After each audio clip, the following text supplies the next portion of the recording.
Berani taruhan begitu besar hanya karena ego? Jika kamu berhasil, kamu jadi suamiku. CEO wanita angkuh menantang staf pria yang pendiam dan misterius.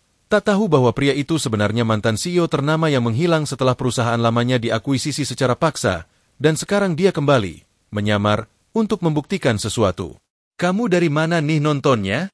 Coba absen dulu yang dari Bandung, Jakarta, Surabaya, Medan, Makassar, atau kota lainnya. Kita lihat siapa yang paling banyak. Yuk tonton sampai akhir, karena klimaksnya bikin kamu berpikir dua kali sebelum meremehkan seseorang.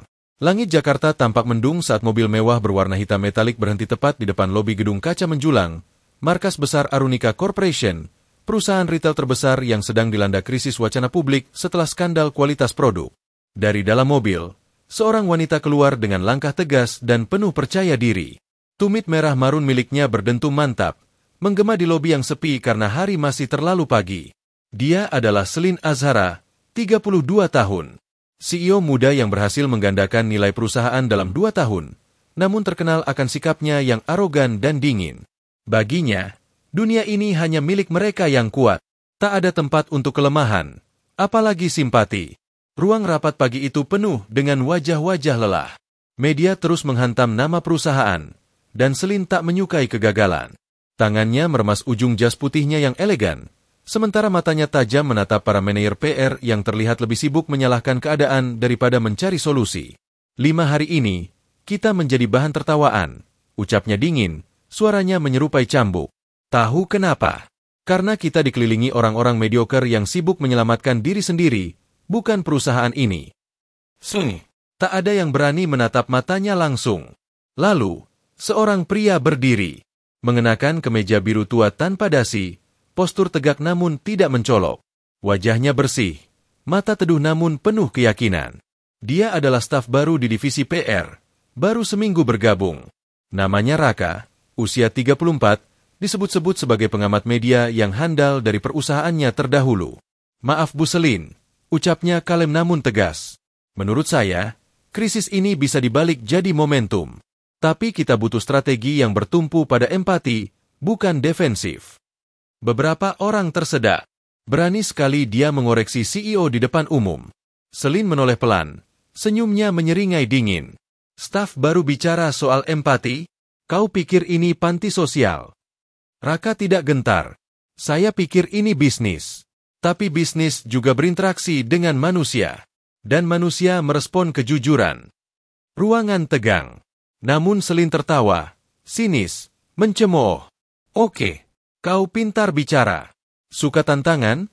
Katanya sambil berjalan pelan mendekat ke arahnya. Matanya menelusuri wajah Raka seolah ingin membaca isi kepalanya. Selalu, jawab Raka tanpa ragu. Celine menyilangkan tangan. Kalau dalam 30 hari kamu bisa membalikkan opini publik soal Arunika, aku akan menikah denganmu. Ruangan langsung bergemuruh. Bercanda ya, Bu? Celetuk salah satu manajer. Namun Celine tetap menatap Raka. Serius. Taruhan. Hidup itu permainan. Dan kadang yang dibutuhkan hanya sedikit kegilaan untuk membuktikan siapa yang pantas menang. Raka mengangguk pelan. Saya terima. Semua orang sontak terdiam. Tidak ada yang menyangka tantangan itu akan dijawab seserius itu. Celine menarik napas dalam. Dalam hatinya, dia kesal. Raka bukan tipe orang yang mudah ditekuk. Bukan juga tipe laki-laki pengecut yang mundur setelah ditantang. Tapi dia yakin, pria ini hanya pintar teori. Seperti staf PR lainnya, semangatnya akan redup dalam 2 minggu. Tapi sesuatu dari tatapan Raka membuatnya tidak nyaman. Bukan karena berani, tapi karena terlalu tenang. Malamnya, di ruang kerjanya yang temaram, Celine termenung. Di tangannya sebuah foto lawas mendiang ayahnya, pendiri Arunika. Ayahnya selalu berkata, jangan serahkan perusahaan ini pada siapapun yang tak cukup kuat memikulnya. Termasuk laki-laki yang datang dengan rayuan atau senyuman. Baginya, pernikahan bukan hadiah, tapi harga yang tak bisa dibayar dengan keberhasilan sesaat. Namun tantangan itu bukan soal cinta. Itu hanya permainan. Dan seperti biasa, dia tidak pernah kalah dalam permainan. Sementara itu, di kantor kecil lantai 2, Raka membuka laptop tuanya. Di layar terlihat folder berisi laporan internal, data opini publik, dan rekaman dari media beberapa bulan terakhir. Tatapannya serius. Di mejanya, sebuah koran usang terlipat rapi. Judulnya, Rakendra Arya Satya resmi mundur. Keputusan paling mengejutkan dunia korporat tahun ini. Raka menatap koran itu sesaat, lalu menutupnya perlahan. Bukan tentang balas dendam, gumamnya. Tapi soal siapa yang masih percaya pada nurani di dunia yang penuh topeng. Hujan semalam telah reda, meninggalkan aroma tanah basah yang samar menyeruak melalui celah jendela lantai 2 kantor Arunika. Pagi itu, Raka datang lebih awal dari siapapun. Tidak ada yang tahu bahwa ia tidur hanya 3 jam semalam. Selebihnya ia habiskan membaca laporan krisis perusahaan, pola serangan media, dan celah yang bisa ia manfaatkan. Ia bukan hanya mencari solusi, ia menyusun strategi jangka panjang. Namun tak satu pun yang tahu siapa sebenarnya pria ini. Di ruang istirahat, beberapa karyawan mulai membicarakan staf baru yang terlalu berani. Serius, dia nerima tantangan itu, bisik Dian, sekretaris divisi PR, sambil menyeduh kopi. Gak masuk akal. Dia staf baru, belum 3 minggu kerja. Tapi udah berani minta nikahin Bu Selin. Balas Andra, salah satu analis. Bukan minta, dikasih tantangan, jawab seseorang dari sudut ruangan. Dan dia terima. Gila sih, tapi berani. Raka masuk beberapa menit kemudian, dan seketika ruangan sunyi. Namun dia tidak menggubris bisik-bisik atau tatapan curiga. Ia hanya tersenyum kecil, menyapa sopan, lalu mengambil teh tawarnya. Gerak-geriknya tidak mencolok, tapi sikapnya seolah tidak berasal dari dunia mereka. Siang itu, Raka duduk bersama divisi komunikasi. Ia mendengarkan satu persatu laporan mereka, tidak memotong, tidak menggurui. Hanya mengangguk dan mencatat. Tapi ketika ia bicara, suasana berubah. Kita jangan main defensif. Biarkan publik bicara. Tapi kita yang kontrol arah pembicaraan, katanya pelan. Gimana caranya? Tanya seorang staf. Kita tanam cerita, bukan iklan. Kita bangun narasi bahwa Arunika bukan korporasi mati rasa, tapi komunitas yang sedang bangkit dari luka, jelasnya. Ide itu sederhana, tapi cara dia menjelaskan, logikanya, dan ketenangannya, membuat orang-orang di ruangan itu terdiam. Ada ketegasan yang berbeda, seolah dia pernah memimpin jauh lebih besar dari ruangan ini. Sore menjelang, Selin memperhatikan dari balik kaca kantor lantai atasnya. Ia melihat Raka berbincang dengan timnya, menyusun jadwal baru, membagikan tanggung jawab tanpa terlihat memerintah. Aneh sekali, pikirnya, pria itu tidak seperti karyawan pada umumnya. Ia tahu banyak, terlalu banyak untuk ukuran staf baru. Lacak latar belakangnya, perintah Selin pada asistennya. Pendidikan, pengalaman, semua. Aku mau tahu siapa sebenarnya orang itu. Namun hasilnya mengecewakan. Nama lengkapnya hanya Raka Pradipta. Alumni kampus swasta biasa, pengalaman kerjanya 3 perusahaan kecil, semuanya bangkrut. Tidak ada yang menonjol, tapi justru itulah yang mencurigakan. Profilnya terlalu bersih, terlalu polos, terlalu normal. Di dalam benak Selin, mulai tumbuh sebuah pertanyaan. Apa dia sedang menempatkan seseorang yang terlalu ia remehkan, terlalu cepat ia ajak bermain taruhan? Sementara itu, Raka berdiri di depan cermin kecil di ruang arsip, sendiri. Tatapannya dalam, nyaris kosong. Ia menghela napas panjang, lalu membuka ponsel lamanya. Di dalamnya tersimpan satu catatan yang tak pernah dibuka di hadapan siapapun. Jika dunia menutup pintu padamu, jangan dobrak, tapi buat pintu sendiri, dan kunci dari dalam. Itu pesan terakhir dari mentornya dulu, pria tua yang menyelamatkannya dari kehancuran setelah dihianati dewan direksi. Raka masih mengingat malam itu. Malam di mana ia dipaksa mundur dari perusahaan yang ia dirikan sendiri. Bukan karena gagal, tapi karena ia menolak menjual integritas kepada investor asing yang menekan perusahaan lokal. Kini ia kembali, bukan untuk membalas, tapi untuk membuktikan bahwa ia masih bisa menegakkan idealisme di tengah dunia yang menjual prinsip demi angka. Beberapa hari berlalu, dan seluruh divisi mulai menyadari satu hal, Raka bukan staf biasa. Investor kecil yang dulu ogah menanggapi kini mulai kembali mendekat. Wartawan yang dulu frontal kini menulis dengan nada simpatik. Tim internal pun jadi lebih kompak. Semua perubahan ini berjalan cepat, seperti efek domino yang telah disusun lama. Namun mereka tidak tahu bahwa semuanya sudah dirancang oleh seseorang yang pernah menjinakkan badai korporasi bertahun-tahun lamanya. Namun Raka tidak pernah mengambil kredit. Ia membiarkan nama-nama staf lain yang muncul di media. Ia menolak tampil di layar. Ia menolak naik jabatan meski ditawari oleh wakil CEO. Semua ini membuat Selin semakin curiga. Kenapa dia menolak semuanya? Apa yang sebenarnya dia cari? Pikirnya. Malam itu, Selin turun dari ruangannya. Ia menemukan Raka masih di meja kerjanya, sendirian, menatap dinding yang penuh coretan strategi. Di tangannya, secangkir kopi hitam yang sudah dingin. "Kenapa belum pulang?" tanya Selin. Raka menoleh, tak terkejut.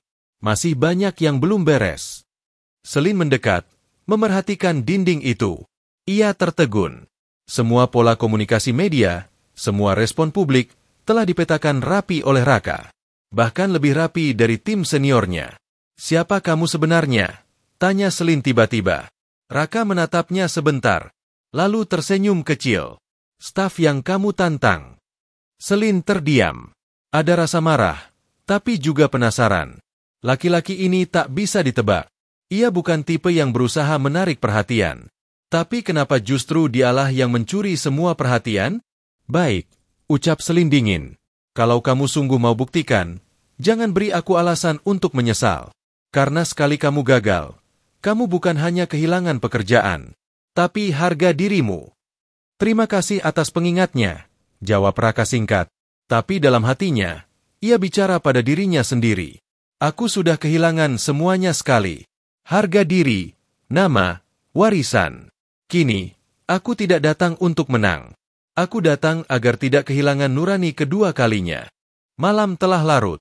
Gedung Arunika mulai sunyi, hanya menyisakan suara mesin pendingin dan gemerincing angin dari jendela-jendela kaca tinggi yang belum tertutup. Raka masih duduk di ruangannya yang sempit, di antara tumpukan proposal dan catatan tangan. Tangannya tak berhenti mencoret strategi, tapi pikirannya jauh. Terlalu jauh. Sebuah luka lama mulai berdenyut lagi. Ia membuka laci bawah mejanya, mengeluarkan sebuah map kulit usang. Di dalamnya, foto lawas yang hampir pudar, kantor lama, wajah-wajah muda, dan dirinya, tersenyum, mengenakan setelan jas hitam dengan lambang perusahaan di saku dada. Di balik foto itu tertulis tangan ayahnya. "Kamu bukan dilahirkan untuk sekadar hidup, tapi untuk bertahan dengan harga diri." Raka menarik napas berat. Rasanya seperti tenggorokannya dicekik dari dalam. Ia masih ingat hari itu dengan jelas. Hari ketika segalanya runtuh. 3 tahun lalu, di gedung tinggi milik Satyagraha Group, nama besar Rakendra Arya Satya masih diperbincangkan sebagai anak muda paling berpengaruh di dunia bisnis Indonesia. Ia mendirikan perusahaan teknologi retail lokal bernama Naratama yang melesat hanya dalam 4 tahun. Visi utamanya bukan hanya profit, tapi pemberdayaan usaha kecil dan pelestarian produk lokal ke pasar global.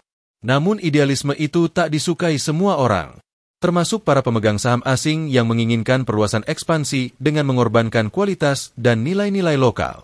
Raka menolak berkali-kali, dan penolakan itu dibayar mahal. Dalam satu malam, surat pengambil alihan diumumkan. Dewan direksi yang dulu ia angkat sendiri berkhianat, tunduk pada tawaran uang yang tak mampu ia lawan. Sahamnya dilucuti, pengaruhnya dihilangkan, dan namanya dijerat oleh opini yang direkayasa media. "Ambisimu terlalu polos," kata salah satu direktur saat itu. "Dunia ini bukan tentang mimpi, tapi kuasa dan siapa yang berani kotor." Hari terakhirnya di kantor adalah hari yang paling menyakitkan. Ia turun dari tangga darurat, menolak dikawal, menolak sorotan kamera.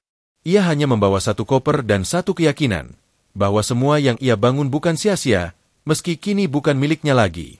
Dan yang paling menyesakan adalah, semua orang yang dulu memujanya, mendadak diam. Tak ada yang membela, tak ada yang menoleh. Seolah kejatuhannya adalah tontonan biasa yang bisa dilupakan keesokan pagi. Kini, 3 tahun setelahnya, ia duduk di kursi yang jauh dari kemewahan dulu. Di meja kayu lapuk, di ruangan sempit, menyamar sebagai staf biasa. Tapi Raka tahu, semua yang ia lewati telah membentuk keteguhan yang tidak bisa direnggut siapapun lagi. Ia tak lagi mencari kejayaan. Ia hanya mencari tempat di mana ia bisa membuktikan bahwa prinsip tidak harus mati untuk bisa bertahan. Sementara itu, Selin di lantai atas masih belum bisa tidur. Ada ganjalan yang belum bisa ia pahami.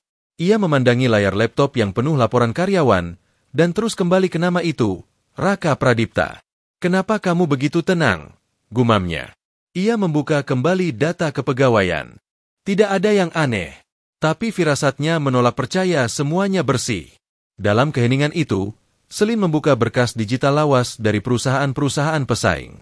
Satu folder membuatnya berhenti, dokumentasi merger Satyagraha Group dan Naratama. Sebuah berita usang muncul di layar. Rakendra Arya Satya mengundurkan diri, CEO muda yang takluk oleh tekanan investor. Selin membesarkan foto di artikel itu. Ia menatap wajahnya. Ada sesuatu yang familiar. Garis rahang itu. Sorot mata itu. Sekejap, napasnya tertahan. "Mustahil," bisiknya.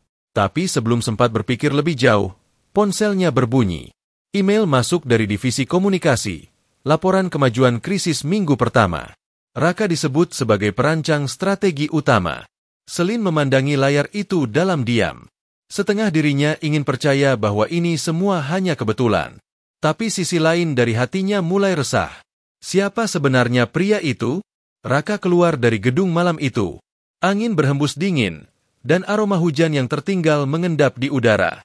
Ia berdiri di halte kosong, memandangi jalan yang sepi. Tiba-tiba, ponselnya berdering. Bukan panggilan, tapi pesan. Dari nomor tak dikenal. "Kau pikir menyamar akan menghapus sejarahmu? Dunia tidak lupa begitu mudah, Rakendra." Wajah Raka menegang. Tapi ia tidak membalas. Ia hanya menghapus pesan itu, lalu menyimpan ponselnya dalam jaket. Tak ada rasa panik, tak ada ketakutan. Hanya luka lama yang terbuka kembali. Ia menatap langit yang tertutup awan. Dalam hatinya, ia berbisik kepada zat yang tak pernah tidur. "Jika engkau masih beri aku jalan, ya Allah, jangan biarkan prinsip ini patah." Angka di layar monitor terus berubah. Grafik menukik tajam ke bawah.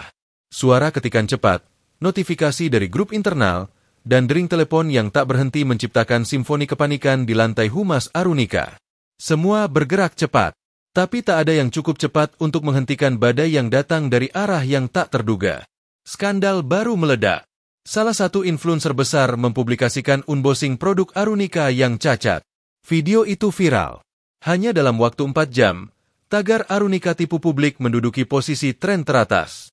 Di Twitter, komentar membanjiri. Ada yang menuntut refund, ada yang memaki, dan ada juga yang menggali kembali sejarah buruk perusahaan dari bertahun-tahun lalu. Selin berdiri di ruang konferensi, tangannya terkepal di balik blazer hitamnya. Ia tak berkata apa-apa, tapi sorot matanya cukup untuk membuat semua kepala menunduk. Asistennya datang dengan iPad di tangan, memperlihatkan data live analytics.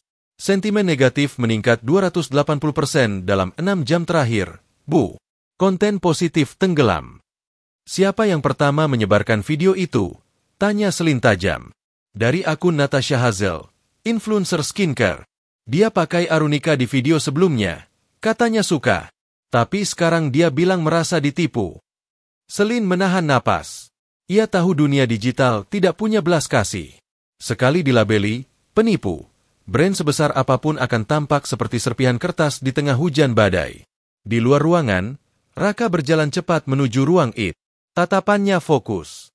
Tangannya menggenggam berkas cetakan dari sistem monitoring. Beberapa kata dilingkari tinta merah, indikasi bahwa serangan ini bukan hanya spontan. Terlalu sistematis. Terlalu rapi. Ia menemukan Rio, kepala tim digital, sedang memantau aktivitas server. "Kita diserang bot?" tanya Raka. Rio mengangguk. Ada lonjakan trafik aneh dari IP luar negeri. Tapi mereka tidak menjebol sistem. Mereka hanya sebarkan noise dan memperparah trending tagar negatif. Raka menatap grafik itu dalam-dalam. Ini bukan sekadar ulah netizen. Ini permainan. Permainan yang ia kenal betul. Corporate smear tactics, strategi kotor untuk menjatuhkan reputasi perusahaan secara sistematis. Ada tangan besar yang bermain. Sementara itu, di ruangan pribadinya, Selin duduk sendiri. Ia membuka video si influencer. Komentarnya tajam, tapi logis. Yang membuatnya terperanjat bukan hanya isi video, tapi komentar di bawahnya. Salah satu akun menulis, "Ini perusahaan yang dulu akuisisi startup lokal itu ya? Pantes aja kualitasnya anjlok. Kalimat itu seperti paku tajam di benaknya. Ia tahu startup yang dimaksud, Naratama. Dan otaknya langsung terhubung pada sosok itu. Raka. Pukul 11 malam, ruang rapat utama gelap kecuali satu sudut. Proyektor menampilkan simulasi dampak PR dalam seminggu ke depan. Raka memimpin rapat darurat kecil. Di hadapannya, hanya 5 orang, anggota terpilih dari berbagai divisi. Kita hanya punya waktu 72 jam sebelum kepercayaan pasar benar-benar jatuh, ucap Raka. Seorang staf bertanya pelan, kita mau lakukan counter attack. Raka menggeleng. Kita rangkul dulu yang kecewa. Jangan langsung lawan. Gimana kalau itu jebakan? Tanya yang lain. Kalau kita main kasar, kita hanya menguatkan asumsi mereka bahwa kita licik. Kita harus lebih cerdas dan lebih jujur. Semuanya terdiam. Kata-kata itu sederhana, tapi keluar dari mulut Raka dengan keyakinan yang membuat semua orang percaya, walau mereka sendiri tak tahu mengapa. Keesokan harinya, Raka mengirim tim kecil untuk menyebarkan testimoni tulus dari pelanggan loyal, bukan iklan. Ia menghubungi jaringan UMKM yang dulu diberdayakan Arunika. Video pendek dibuat, tanpa studio, tanpa pencitraan, tentang ibu rumah tangga yang menggantungkan hidup dari menjual kembali produk Arunika. Tentang pemuda desa yang bisa membuka kios pertama karena kerja sama program reseller. Semua disebar secara organik, tidak lewat akun besar, tapi dari suara kecil yang nyata.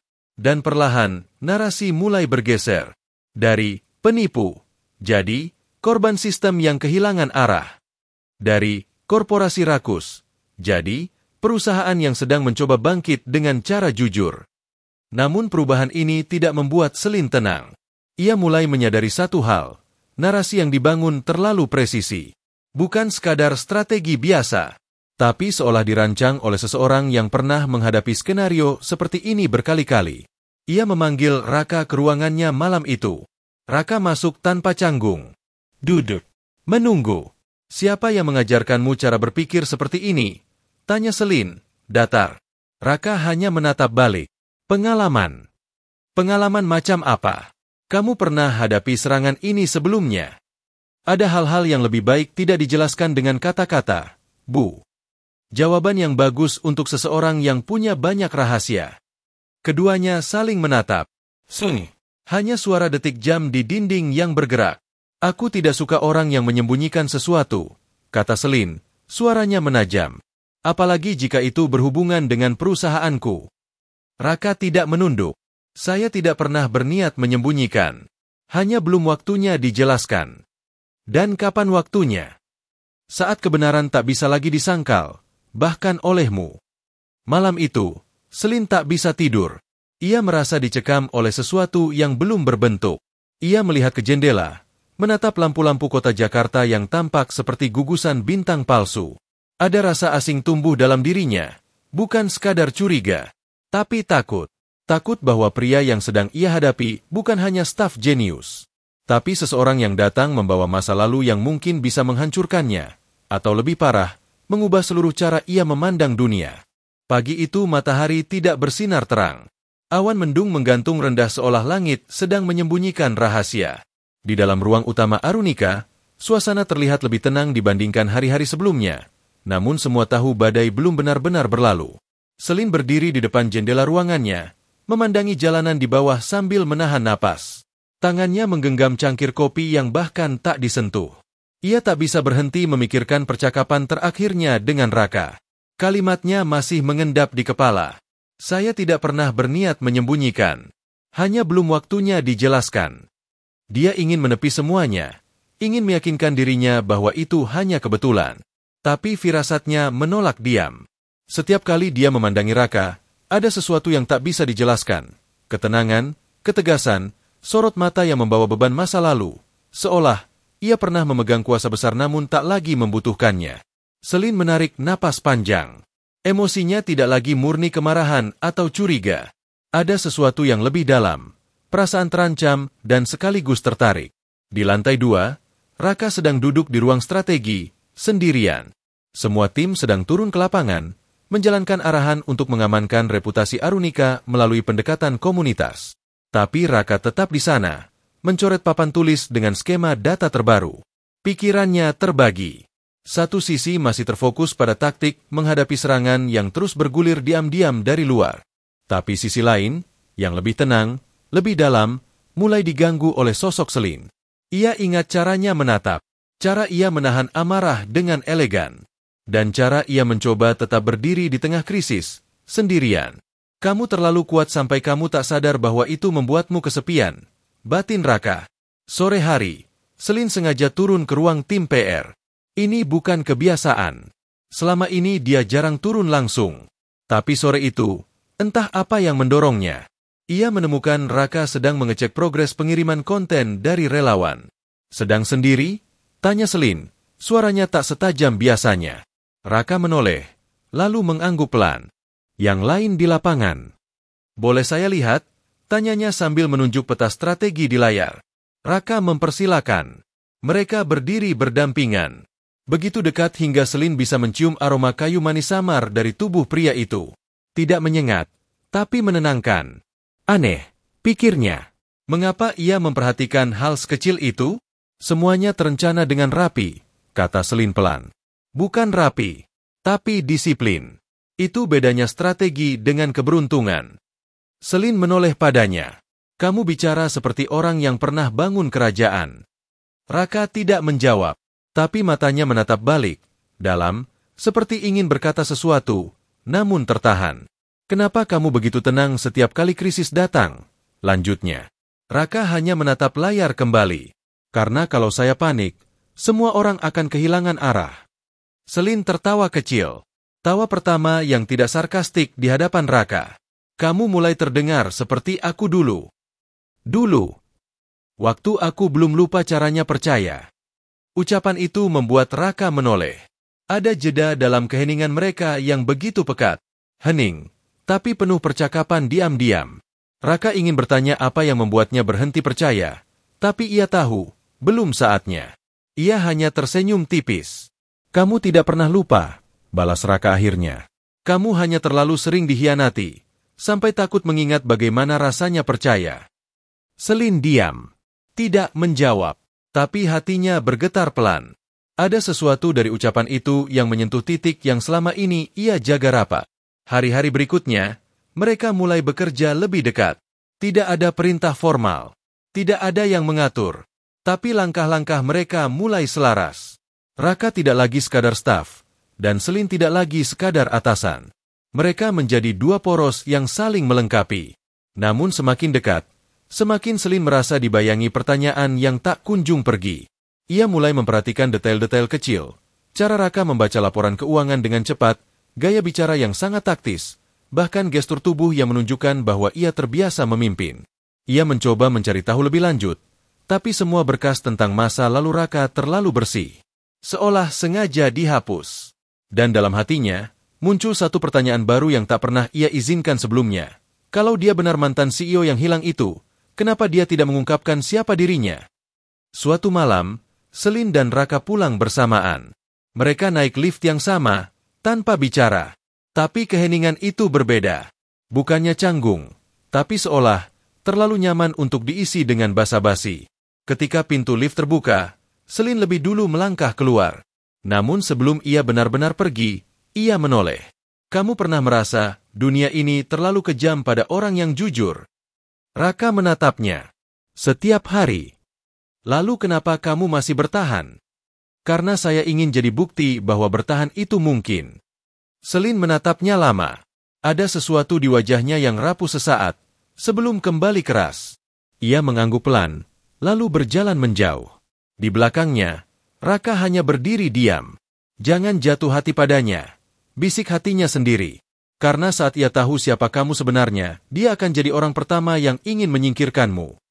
Beberapa minggu telah berlalu sejak strategi Raka mulai mengubah wajah Arunika. Krisis mulai mereda, perlahan tapi pasti. Sentimen publik membaik, media mulai memuat artikel yang lebih seimbang, dan opini netizen tak lagi sepenuhnya tajam. Suasana kantor terasa lebih hidup, tapi bukan hanya karena perusahaan mulai bangkit. Ada sosok yang kini menarik perhatian hampir semua orang, diam-diam, tanpa ia minta. Raka. Namanya mulai jadi bisik-bisik yang tak pernah benar-benar hilang dari sela ruang rapat hingga meja pantry. Sosok misterius itu tidak pernah membual, tidak pernah menonjol, tapi semua orang bisa merasakan satu hal, pria itu bukan orang biasa. Di meja bunda ruang brainstorming, 3 orang manajer PR duduk membicarakan hasil evaluasi mingguan. Namun arah diskusi cepat melenceng dari data, bergeser ke satu topik yang lebih panas. Gue baru sadar tadi pagi waktu dia presentasi, ucap Reza pelan sambil melirik kanan kiri. Gaya dia nerangin itu mirip banget sama cara CEO Naratama dulu. Kalian inget Rakendra? Gila, lu juga ngerasa?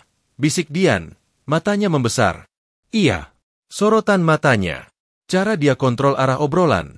Bahkan cara dia tutup meeting. Itu bukan skill orang kantoran biasa. Itu skill pemimpin.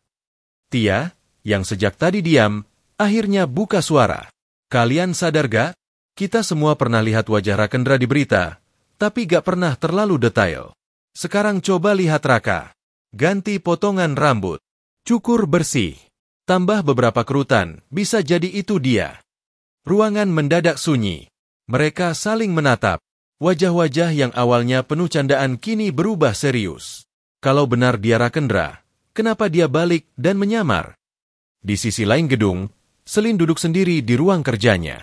Ia baru saja menerima laporan bahwa pihak kompetitor mulai meniru pendekatan PR Arunika, menghubungi komunitas, merangkul pelaku usaha kecil, mengadopsi narasi, pemulihan. Itu artinya satu hal, strategi Raka bekerja, dan sudah mulai diikuti. Selin menatap jendela, lalu beralih ke layar laptopnya. Tanpa sadar, ia mengetik di kolom pencarian. Rakendra Arya Satya, TED Talk Interview. Ia menemukan satu rekaman lawas. Dalam video itu, pria muda berbicara di panggung tentang membangun sistem bisnis berbasis kepercayaan. Suaranya lebih lantang, tapi intonasi dan cara menatap audiens identik. Selin memutar ulang bagian tertentu. Kali ini dia tak ragu lagi. Kenapa kamu sembunyi? Bisiknya lirih. Namun sebelum ia bisa memproses lebih jauh, pintu diketuk. Asistennya masuk dengan wajah cemas. Bu, saya pikir ibu harus lihat ini. Selin menerima tablet itu. Sebuah thread di media sosial sedang viral. Apa kabar CEO muda yang dulu menghilang? Katanya sekarang kerja sebagai staf kecil di perusahaan yang dulunya pernah menjatuhkannya. Seketika napas Selin tercekat. Namanya belum disebut. Tapi fotonya ada. Buram, tapi cukup jelas. Seorang netizen membandingkan 2 potret. Satu foto Rakendra dari berita lama, dan satu lagi hasil jepretan candid Raka yang baru-baru ini muncul di Instagram salah satu staf saat kegiatan pelatihan. Mirip. Terlalu mirip. Di lantai bawah, Raka mendadak dipanggil oleh HR tanpa penjelasan. Ia datang, duduk di ruang kecil berwarna putih dengan satu jendela kecil di sudut. HR terlihat gugup. Mas Raka, maaf ya, ini bukan investigasi resmi. Tapi beberapa karyawan mulai bertanya tentang siapa Mas sebenarnya. Bahkan ada yang mengira Anda mantan CEO Naratama. Raka hanya tersenyum. Tidak menyangkal. Tidak membenarkan. Saya hanya staf, katanya singkat. Kalau kerja saya membantu, itu karena saya hanya ingin berkontribusi, bukan mengulang masa lalu. Kepala HR menatapnya lama, lalu mengangguk pelan. Ia tidak mendapatkan jawaban, tapi entah kenapa, ia merasa itu cukup. Namun malamnya, satu email anonim masuk ke inbox pribadi Selin. Subjek, kau tahu siapa dia sebenarnya, kan? Isi, kalau kau terus membiarkan dia di sana, cepat atau lambat dia akan ambil alih semuanya. Hati-hati, Selin. Ini bukan hanya soal cinta, tapi kekuasaan yang sedang menunggu untuk diambil kembali. Selin menatap layar itu lama. Tangannya gemetar. Ia menutup laptop, lalu berdiri. Dadanya sesak.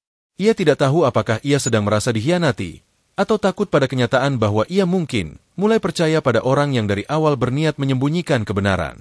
Keesokan harinya, suasana kantor berubah. Diam-diam. Beberapa orang mulai memperhatikan cara mereka bicara saat Raka lewat. Beberapa mulai menyimpan salinan berita lama. Bahkan ruang kerja Raka kadang dipantau secara tak langsung oleh karyawan yang pura-pura mengambil air atau berkas. Tapi Raka tak menggubris. Ia tetap datang pagi, pulang larut, menyapa semua dengan tenang. Ia tahu angin mulai berubah. Tapi ia sudah pernah hidup di tengah badai yang lebih besar dari ini. Yang tak ia duga adalah satu hal. Tatapan Selin kini tak lagi sama. Tidak seutuhnya sinis, tapi juga tidak sepenuhnya percaya. Ada jarak baru yang muncul. Jarak yang terbentuk bukan karena kesalahan, melainkan karena kebenaran yang mulai mendesak keluar, perlahan, tak bisa dihentikan. Hari itu datang tanpa fanfare, tanpa sorak-sorai atau upacara. Tapi di dalam gedung Arunika, setiap orang tahu, inilah hari terakhir dari tantangan gila yang sempat dianggap lelucon, dan satu-satunya yang menganggapnya serius justru pria yang sejak awal tidak pernah dianggap. Raka. Pukul 10 pagi, rapat evaluasi krisis terakhir dimulai. Semua tim berkumpul. Presentasi demi presentasi disampaikan. Angka-angka naik. Sentimen publik menunjukkan pemulihan. Arus investor kembali stabil. Beberapa media bahkan menulis bahwa cara Arunika menghadapi krisis menjadi studi kasus terbaik dalam manajemen reputasi modern. Dan di layar utama, tersemat satu nama. Raka Pradipta, lead strategi PR. Selin duduk di kursi ujung, menyaksikan semua dengan wajah yang tak bisa ditebak. Matanya sesekali berpindah ke arah Raka, yang duduk tenang di sisi kanan ruang rapat. Senyumnya tipis, tidak mencolok, tapi sorot matanya menyimpan sesuatu, bukan kesombongan, melainkan kepastian. Rapat selesai. Semua berdiri dan memberikan tepuk tangan. Untuk pertama kalinya, nama Raka disebut dengan lantang oleh Direktur Utama. Tanpa strategi Pak Raka, saya rasa perusahaan ini tidak bisa bertahan. Ruangan penuh pujian. Tapi Raka hanya menunduk sedikit. Ia menolak untuk berdiri paling depan. Ia tidak mencari sorotan. Namun langkahnya belum selesai. Setelah semua keluar dari ruangan, hanya Selin dan Raka yang tersisa. Selin berdiri pelan, mendekati jendela. Cahaya matahari menembus kaca, menyinari rambutnya yang tergerai rapi di balik jas abu-abu yang selalu terlihat tak bernoda. Kamu berhasil, katanya tanpa menoleh. Saya hanya melakukan yang saya bisa. Selin memejamkan mata. Suaranya berubah sedikit serak, walau ia berusaha menahannya. Kamu ingat apa yang kamu minta saat menerima tantangan itu? Raka mengangguk. Saya tidak pernah lupa. Waktu itu aku tidak serius. Aku tahu. Tapi kamu tetap ambil risiko. Raka menatap punggung wanita itu. Karena bagiku, menang bukan soal mendapatkanmu, tapi soal menunjukkan bahwa seseorang tak harus punya jabatan tinggi untuk diakui layak. Selin berbalik, matanya tajam. Tapi bukan karena marah. Kamu tahu apa artinya jika aku menepati janji itu? Dunia akan bicara. Media akan menyerang. Aku akan dianggap lemah, bahkan oleh dewan. Orang-orang akan bilang aku menikahi bawahan hanya karena taruhan. Raka menatapnya dengan tenang. Lalu kenapa kamu memulainya? Selin terdiam. Tidak ada jawaban. Karena waktu itu ia pikir Raka hanya staf kecil dengan lidah tajam. Ia ingin mempermalukannya. Ingin membuatnya mundur. Tapi kini, pria itu berdiri sebagai penyelamat perusahaannya. Dan yang lebih menyakitkan, pria itu tak pernah sedikit pun menggunakan kemenangannya untuk menekan. Ia hanya berdiri di sana. Menunggu. Selin duduk perlahan di kursi dekatnya. Bahunya sedikit merosot. Seolah kelelahan emosional selama berbulan-bulan baru hari ini benar-benar terasa. Aku tidak tahu siapa kamu sebenarnya. Tapi kamu bukan staf biasa. Dan aku curiga kamu pun tahu bahwa aku mulai sadar. Raka menunduk. Tak ada pembenaran. Selin menatapnya langsung. Apa kamu masih ingin aku menepati janji itu? Pertanyaan itu dilempar tanpa pelindung. Tanpa basa-basi. Raka menarik napas. Suaranya pelan, tapi jelas. Aku tidak akan pernah memaksa. Tapi jika kamu memilih menepatinya, bukan karena rasa bersalah, bukan karena takut dinilai, aku akan menunggu. Hening. Tak ada suara selain detak jam dan denyut jantung yang terasa terlalu keras. Selin berdiri. Langkahnya menuju pintu. Tapi sebelum membuka, ia menoleh. Besok pagi, datang ke rumahku. Sendiri. Lalu ia pergi. Raka menatap pintu yang tertutup perlahan. Ada sesuatu yang mengembang di dadanya. Bukan kemenangan, tapi kekosongan yang mendadak terasa, terlalu sunyi. Malam itu, Selin berdiri di balkon apartemennya, memandangi kota yang gemerlap. Ia menyesap angin dingin. Di dalam hatinya, ia belum memutuskan. Tapi ada satu hal yang terus berdengung. Raka adalah teka-teki yang belum bisa ia pecahkan. Namun setiap potongan dari dirinya membuat Selin sadar, ia selama ini mencari sosok yang bisa mengimbanginya, dan mungkin, tanpa ia sadari, sosok itu telah ada di sampingnya sejak awal. Ia menghela napas dan menatap langit. Jika memang takdir ini datang dari MU, ya Allah, beri aku keberanian, bukan hanya kekuasaan. Keesokan harinya, Raka datang tepat pukul 7 pagi. Mengenakan kemeja putih polos dan celana abu-abu gelap. Tidak membawa apapun kecuali dirinya sendiri. Selin membukakan pintu. Mereka duduk di ruang tamu, berhadapan. Tak ada pembicaraan selama beberapa menit. Lalu, Selin mengeluarkan satu berkas dari meja kaca. Di atasnya tertulis, surat pernyataan pernikahan. Raka menatapnya. Aku sudah bicara dengan pengacara. Jika kita lakukan ini, semua prosedur akan dijalankan dengan tertutup. Tak ada media. Tak ada konferensi pers. Dan kamu yakin? Tanya Raka, hampir berbisik. Selin menatapnya lama. Aku tidak yakin akan cinta. Tapi aku yakin kamu orang yang jujur. Dan saat ini, itu lebih dari cukup. Raka tersenyum. Dan untuk pertama kalinya, bukan senyum kemenangan. Tapi rasa lega yang datang setelah bertahun-tahun tak pernah merasa layak dipercaya. Suara air dari keran kamar mandi menggema pelan di dalam apartemen Selin. Pagi itu begitu hening, terlalu sunyi bahkan untuk hari yang harusnya dianggap sebagai hari besar. Di balik kaca, Selin memandangi dirinya sendiri. Tak ada gaun putih, tak ada mahkota atau kerudung rendah. Hanya blus gading sederhana dan rok panjang satin. Riasan tipis, nyaris tanpa warna. Hari ini ia menikah. Tapi tak seperti yang pernah ia bayangkan di masa kecil. Di meja ruang tengah, duduk beberapa saksi resmi dan penghulu dari kantor urusan agama. Tak ada keluarga, tak ada tamu, hanya dua hati yang memutuskan untuk menepati kata yang pernah terucap, entah karena keberanian, atau keinginan menebus harga diri masing-masing. Raka tiba tepat waktu. Dengan setelan jas gelap dan kemeja putih bersih, ia terlihat tenang seperti biasa. Namun hanya dia yang tahu bahwa tangannya sedikit berkeringat, bukan karena gugup, tapi karena dalam diam, ia benar-benar tidak tahu apakah ini awal atau akhir. Mereka duduk berdampingan. Meja kopi kecil berubah menjadi saksi satu janji yang dulu lahir dari ego, kini berubah menjadi kenyataan yang tak bisa ditarik mundur. Penghulu memulai dengan pembacaan niat, kemudian masuk ke prosesi ijab kabul. Semua terasa cepat, terlalu cepat. Dan di satu titik, Selin berkata, "Saya terima nikahnya." Dengan mahar seperangkat alat salat dan selembar perjanjian kepercayaan. Semua diam. Tapi bagi Raka, kalimat itu adalah tamparan halus yang membekas. Tidak ada cinta di sana. Tidak ada kata manis. Hanya perjanjian kepercayaan. Seolah hubungan ini hanyalah kontrak sosial yang disepakati tanpa melibatkan hati. Tapi ia tidak menyalahkannya. Bagaimana mungkin seseorang bisa menyerahkan perasaannya pada pria yang ia sendiri belum bisa percayai sepenuhnya? Setelah penghulu pergi, suasana berubah kaku. Selin berdiri, menatap cincin di jarinya.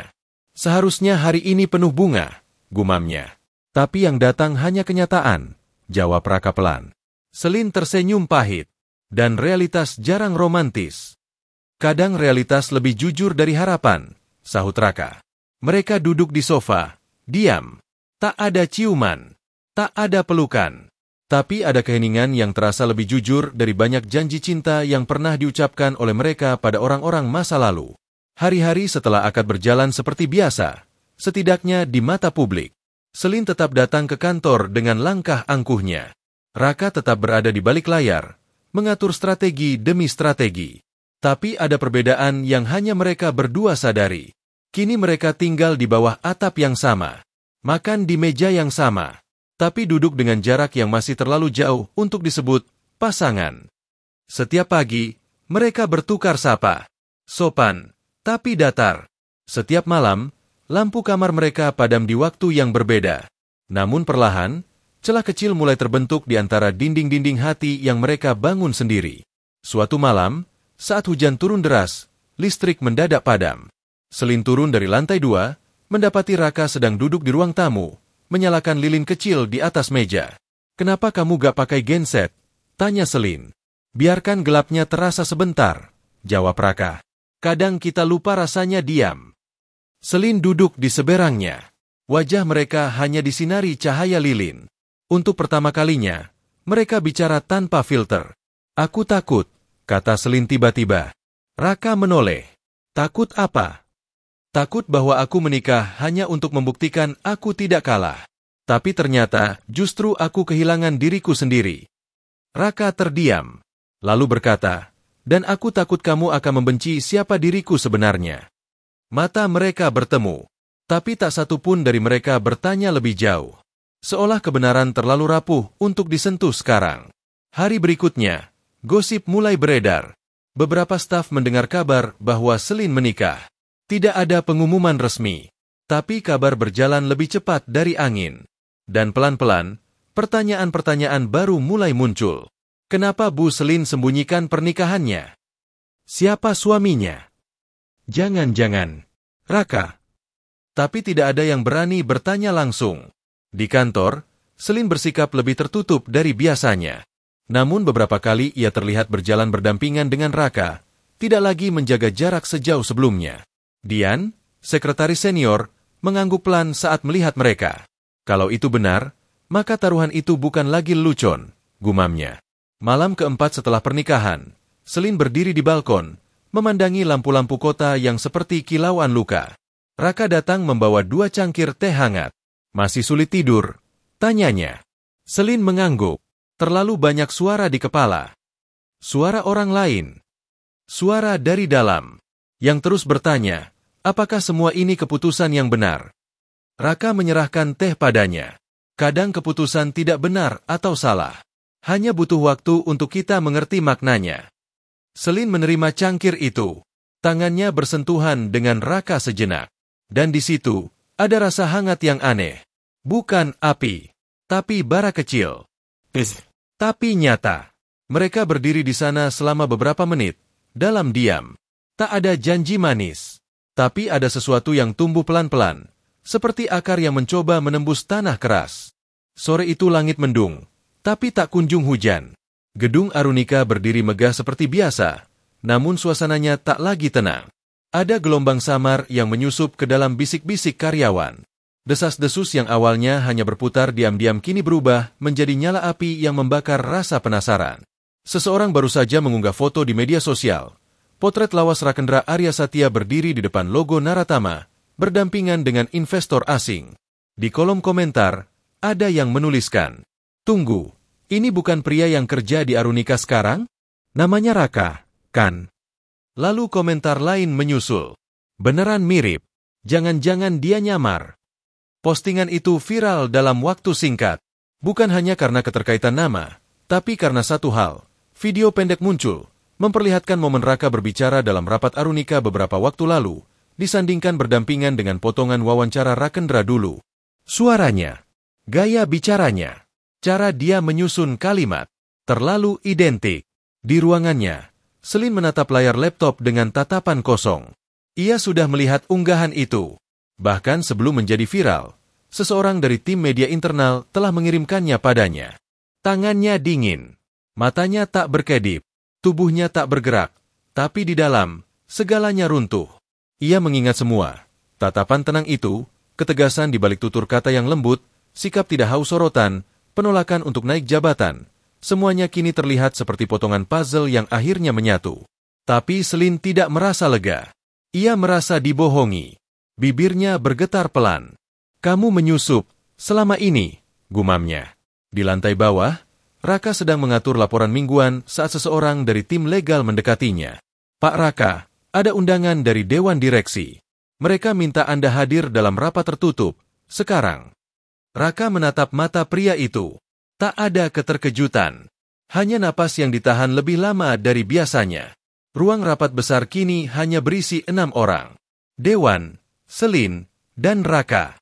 Atmosfernya tegang, dingin, dan penuh ketegangan seperti senar biola yang hampir putus. Ketua Dewan angkat bicara lebih dulu. "Kami tidak akan bertele-tele. Beberapa bukti beredar di media yang mengindikasikan bahwa Anda adalah Rakendra Arya Satya. Apakah benar?" Raka tak menunduk. Ia tidak menghindar. "Benar." Seketika, ruang itu membeku. Selin memejamkan mata, seolah kalimat itu menusuk langsung ke jantungnya. Salah satu anggota dewan mendesis, "Kenapa Anda sembunyikan identitas?" "Saya tidak datang untuk merebut apapun. Saya hanya ingin membuktikan bahwa saya masih bisa berkontribusi, tanpa membawa nama, tanpa jabatan, tanpa warisan masa lalu. Dan untuk itu, Anda menyusup," desak yang lain. "Menikahi CEO kami? Apakah itu bagian dari rencana balas dendam Anda?" Raka menatap tajam. "Saya tidak butuh balas dendam. Dunia sudah cukup kejam pada saya. Saya tak perlu jadi bagian darinya." Semua terdiam. Tapi sorot mata kini beralih pada Selin. Ketua Dewan bertanya, "Anda tahu tentang ini?" Selin menggeleng. Matanya sembab. "Tidak, aku tidak tahu." "Dan Anda menikah dengannya. Secara hukum, dia kini terikat langsung dalam struktur kepemimpinan." "Pernikahan kami bukan untuk mengamankan posisi siapapun," jawab Selin cepat, tapi nadanya goyah. "Itu adalah pilihan yang lahir dari sebuah tantangan yang kukira hanya permainan. Tapi aku salah." Setelah rapat bubar, Selin tidak langsung pulang. Ia duduk lama di ruangannya. Raka berdiri di pintu, mengetuk pelan. "Boleh masuk?" Selin tidak menjawab. Raka tetap masuk. Suasana begitu sunyi, hingga bunyi jam dinding terasa memekakan. Selin berdiri, membelakanginya. Bahunya gemetar pelan. "Kamu tahu kenapa aku diam selama ini?" katanya lirih. Raka hanya menunggu. "Karena setiap kali aku merasa mulai percaya, selalu ada bagian dari dirimu yang terasa seperti tembok. Dingin. Terlalu tenang. Aku kira itu trauma. Tapi ternyata, itu adalah kebohongan." "Aku tidak bohong," jawab Raka lembut. "Aku hanya belum bicara." "Itu sama saja." Selin menoleh. Matanya merah. "Kamu pikir aku akan tetap menikahimu kalau aku tahu kamu Rakendra?" Raka tidak menjawab. "Jawab aku." "Aku tidak tahu," gumam Raka akhirnya. "Tapi aku tahu satu hal. Aku tidak pernah menjadikan kamu alat. Tidak untuk membalas siapapun. Tidak untuk merebut apapun." Selin menatapnya lama. Nafasnya berat. "Aku tidak tahu harus marah, atau kecewa, atau merasa bodoh. Karena separuh dari diriku masih ingin percaya kamu. Dan separuh lainnya sedang sibuk menamparku karena begitu gampang luluh." Malam itu, Selin pulang lebih awal. Ia menutup semua tirai apartemennya, mematikan ponsel, dan hanya duduk di lantai, bersandar pada sofa. Ia merasa dikhianati bukan karena Raka berbohong, tapi karena ia benar-benar telah membuka hatinya. "Ya Allah, kenapa justru saat aku mulai mengenal cinta yang tidak dibungkus kemewahan, aku justru diberi kenyataan pahit begini?" Raka kembali ke kantor keesokan harinya. Banyak mata mengikutinya. Beberapa menatap kagum. Beberapa penuh curiga. Sebagian lagi tak tahu harus menilai dari sisi mana. Tapi Raka tetap berjalan seperti biasa. Namun ada satu yang tidak muncul hari itu. Selin. Ia absen dari kantor. Dan semua orang tahu, badai yang sesungguhnya baru saja dimulai. Hujan turun deras sore itu. Langit Jakarta seolah menumpahkan segala yang tak sempat diucapkan oleh dua hati yang saling menjauh. Di sebuah ruangan kantor yang kini terasa lebih dingin dari biasanya, Raka duduk sendiri. Tak ada berkas di depannya. Tak ada rapat yang menunggunya. Hanya ruang kosong dan deru air hujan yang jatuh deras di luar jendela. Sudah 3 hari Selin tak datang ke kantor. Tak satu pun pesannya dibalas. Tak satu pun panggilannya dijawab. Raka tahu, ia sedang menghadapi luka. Bukan luka karena kebenaran, tapi luka karena kepercayaannya telah digerus oleh kenyataan yang ia sendiri tak pernah siapkan. Tapi hari ini, semuanya akan ditentukan. Sore itu, Selin akhirnya muncul. Dengan mantel abu-abu basah oleh gerimis, rambut terurai dan mata yang tak lagi tajam seperti biasanya. Ia masuk ke kantor tanpa berkata apa-apa. Semua staf menunduk, seolah tahu bahwa badai baru saja menapakkan kaki di tengah mereka. Selin berjalan lurus menuju ruangan konferensi. Tak menoleh ke siapapun. Tak memberi salam. Sekali lagi, ia memanggil semua dewan direksi. Termasuk Raka. Pukul 4 sore. Semua duduk dalam ruangan besar itu. Tak ada senyum. Tak ada basa-basi. Hanya suara hujan di luar yang terus mengguyur bumi tanpa jeda. Selin berdiri di depan layar proyektor, tapi tidak menyalakannya. Ia hanya menggenggam sebuah map. "Terima kasih sudah hadir," ucapnya pelan. Saya tidak akan lama. Hari ini saya ingin mengajukan 2 keputusan besar. Semua menatap serius, termasuk Raka. Pertama, saya akan tetap menjadi CEO Arunika sampai restrukturisasi usai. Kedua, saya akan mengajukan pengunduran diri dari jabatan sebagai istri Raka. Jantung Raka berdegup kencang, tapi tubuhnya tetap diam, tak bergerak. Bukan karena saya membenci dia, dan bukan karena dia menyusup, tapi karena saya tak sanggup membedakan apakah pernikahan ini lahir dari keberanian atau manipulasi yang begitu halus hingga membuat saya lupa bahwa harga diri saya bukan sesuatu yang bisa dipermainkan oleh siapapun. Beberapa orang menghela napas berat. Raka berdiri. Matanya menatap langsung ke arah Selin. Bolehkah saya bicara? Selin tak menjawab, tapi juga tidak menolak. Raka menatap seluruh ruangan. Suaranya tenang, tapi mengguncang. Saya tidak datang ke Arunika untuk membalas dendam. Saya tidak menikahi Selin karena strategi. Saya bahkan tak pernah mengira ia akan menepati tantangan itu. Tapi saya tahu satu hal. Saya mencintai dia, justru karena dia tak pernah memberi saya jalan mudah. Selin menggigit bibirnya. Wajahnya tetap dingin, tapi matanya mulai basah. Saya menyamar bukan untuk menyakiti siapapun, tapi untuk menyembuhkan diri sendiri. Karena dulu, saya kehilangan segalanya dalam satu malam. Nama, martabat, dan keyakinan bahwa dunia masih punya ruang untuk orang jujur. Tapi di sini, di Arunika, saya menemukan kembali hal yang tak pernah saya kira akan saya temukan lagi. Harapan. Raka menatap Selin. Dan kamu adalah bagian terbesar dari harapan itu. Selin akhirnya bicara, pelan. Lalu kenapa kamu tidak jujur sejak awal? Karena aku takut kamu akan melihatku sebagai ancaman. Bukan sebagai seseorang yang datang untuk berdiri di sampingmu. Dan jujur saja, aku juga takut, aku akan jatuh hati padamu sebelum kamu mengenalku sebagai manusia biasa. Air mata akhirnya jatuh dari mata Selin. Tapi ia buru-buru menghapusnya. Aku tidak tahu harus memaafkanmu atau tidak, katanya lirih. Aku terlalu marah, terlalu hancur. Tapi di sisi lain, aku juga terlalu ingin percaya lagi. Suasana ruangan mendadak senyap. Salah satu dewan berdeham. Saya pikir, keputusan personal kalian bukan urusan korporat. Tapi satu hal yang jelas, kalian telah mengubah cara kami memandang loyalitas dan integritas. Beberapa jam setelah rapat, Selin kembali ke ruangannya. Ia duduk, membisu. Tangannya menggenggam kunci apartemennya sendiri. Raka berdiri di pintu, menunggu. Tapi ia tak masuk. Aku akan pergi malam ini, katanya. Selin menoleh. Pergi kemana? Ke tempat yang bisa memberiku ruang untuk belajar, melepaskan harapan. Tapi bukan perasaan. Selin mendekat. Matanya menatapnya dengan ragu. Tapi ada sesuatu yang sudah berbeda. Kali ini, tak ada kemarahan.